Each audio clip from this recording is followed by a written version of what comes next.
علیکم ورحمۃ اللہ وبرکاتہ۔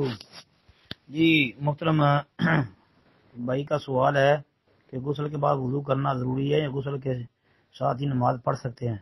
محترم بھائی، غسل کے ساتھ جب بندہ وضو کرتا ہے، یعنی غسل جنابت کیا اس نے، تو پھر اس نے وضو کیا ہے، تو وضو کرنے کے بعد فارغ ہونے تک اگر اس کے ہاتھ اس کی شرمگاہ کو بغیر کپڑوں کے نہیں لگے